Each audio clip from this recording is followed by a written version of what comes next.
नेकी कर और कुएं में डाल, नेकी कर और कुएं में डाल। कि अधिकतर आज का जो सबसे बड़ा विषय है, लोग जो कहते हैं कि झूठ का बोल बाला और सच्चे का मुंह काला, ऐसी कई कहावतें हैं कि साहब आप जितना आप भला करें किसी का, उतनी आपको बुराई प्राप्त होगी। जितना भी आप लोगों का भला करेंगे उतनी आपकी बुराई होगी। क्या ये सही बात है? क्योंकि हर जगह देखने में आता है, और हम लोगों ने देखा कि भाई किसी ने भी किसी अच्छी बात सोची, अच्छा काम किया, वो बाद में उसके लिए बुरा कर देता है, बुरा बात बोलता है, उससे सहमत नहीं होता।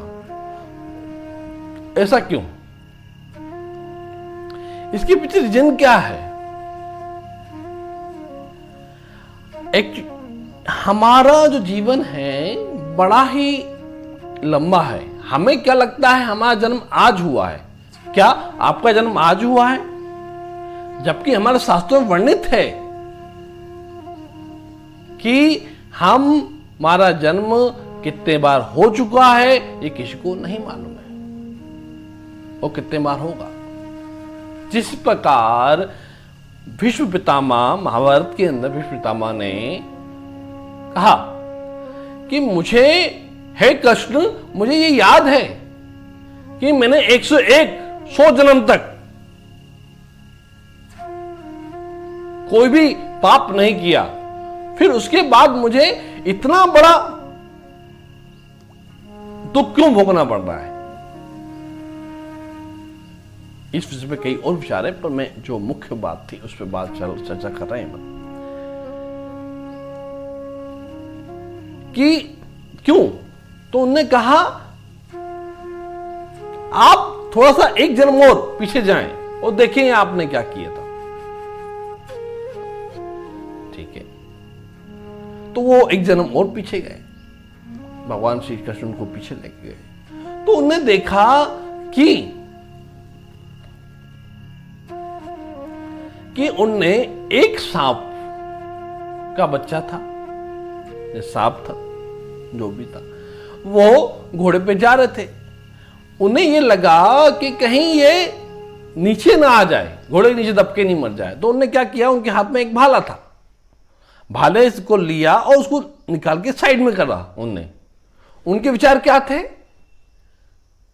कि उसे साइड में कर दूं, पर वो क्या हुआ, एकदम तेजी में थे और वो जाके सीधे कांटों में छुप गया। और उसको कांटे काफी लगे, चुभ गए, और बड़े ही तड़प के वो उसका देहांत हुआ। तो उनने नेकी की थी कि उसको हटा दूं, शायद घोड़ा दौड़ता रहता तो वो शायद नहीं मरता।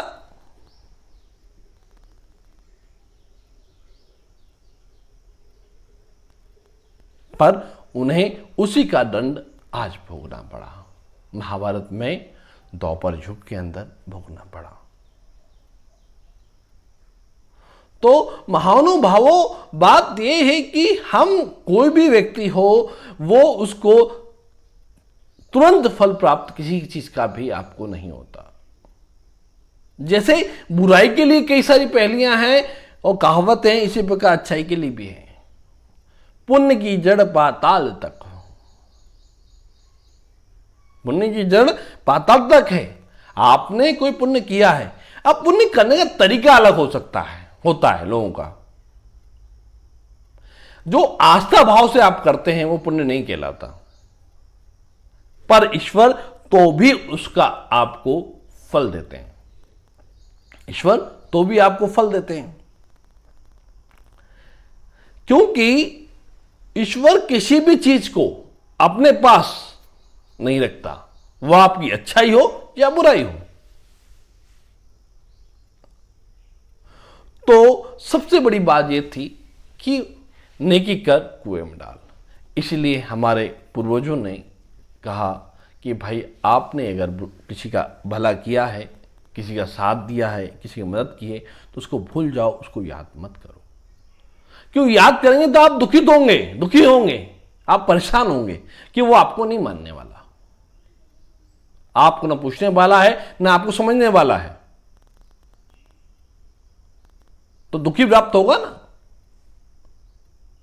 किसी को पैसे दे दिए, किसी को हेल्प कर दी, वो आपको थैंक यू तक नहीं बोलता, धन्यवाद तक नहीं बोलता,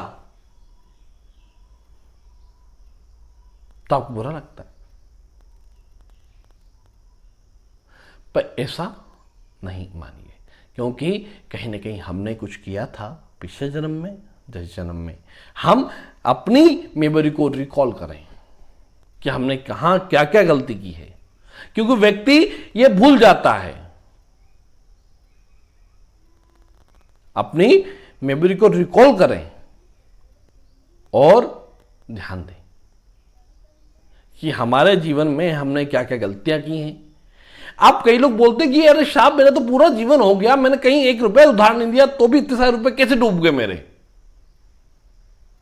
अरे साहब डूबे नहीं है, शायद आप उसी कारण जी रहे हो जो आपको मिल रहे हैं पैसे अभी तक, जिससे जीवन आपका यापन हो रहा है। पर आपने क्या बोला कि मेरे तो डूब गए कितने रुपए।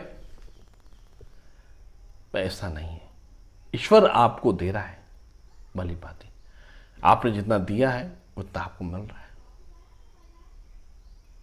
तो कहीं पर भी आपने कुछ भी किया हो किसी के लिए, वो व्यर्थ जब भी होता है जब आपने किसी का लिया हुआ व्यर्थ किया हो। मान लीजिए जैसे मुझे किसी ने कुछ, जी आपको किसी ने कुछ दिया, मदद की, तो आपने धन्यवाद बोला क्या? आपने उसके बारे में कृतज्ञता जताई क्या? नहीं ना। तो कैसे आप ये समझ रहे हैं कि आपके साथ ऐसा होगा? नहीं होगा। तो पहले हमें खुद को जगाना होगा, जागना होगा, पूर्णतः याददाश्त को रिकॉल करना पड़ेगा, जब भी सारे काम होंगे। और पुण्य की जड़ पाताल तक, पुण्य जो भी हम करते हैं वो पाताल तक रहता है। इसलिए क्या अच्छा हो किया किसी ने, क्या बुरा किया, इस सबको भूलकर सिर्फ हरि कीर्तन हरि नाम में मन लगाएं और जीवन को यथारूप में जीना सीखें। हम ड्रामों में जी रहे हैं, हम माया के वशीभूत जी रहे हैं, हम लोगों के वशीभूत जी रहे हैं, हम ईश्वर के वशीभूत भी नहीं जी रहे और खुद के भी वशीभूत नहीं जी रहे हैं। हम लोग तो खुद के, ईश्वर को छोड़ दीजिए कोई बात नहीं, पर खुद के तो वशीभूत होकर जिए। खुद के वशीभूत भी होकर जी नहीं रहे आप, तो आपको खुद के वशीभूत होकर जीना पड़ेगा। जब जाके ये सारे जो क्वेश्चन है अपने आप स्वतः हल हो जाएंगे। नेकी कर कुएं में डाल, कहाँ आपने क्या गलती की है उसको खुद रिकॉल करें, जानें, फिर मालूम पड़ेगा जो आप बोल रहे हैं कि झूठ का बोल वाला सच्चे का मुंह काला, उसका रिकॉल पूरा उठाइए आपके जीवन को, हर क्षण को देखिए, प्राप्त करिए और उसका फल कहाँ प्राप्त हुआ है आपको मालूम पड़ जाएगा। तो खूब हरि कीर्तन करिए और अपने हिसाब से अपने को कैसे जीना है वो जीजिए। कीर्तन करना है तो अच्छी बात है, नहीं करना है तो भी अच्छी बात है, वो आपका लुकआउट है। पर आपने गलती कहाँ की है उसको ध्यान रखते हुए आप ये मत बोलिए कि भाई झूठ का बोल वाला और सच्चे का मुंह काला, तो ये चीज आपको डिमोटिवेट करती है, आपको ये चीज डिमोटिवेट करती है। तो इसलिए आपको आगे बढ़ना है, पीछे नहीं हटना। तो जय श्री राम, जय हिंद, जय भारत। वीडियो को लाइक और सब्सक्राइब और शेयर करना ना भूलें, जाकि ऐसी ही वीडियो आपको आगे भी प्राप्त होती रहे। जय श्री राम।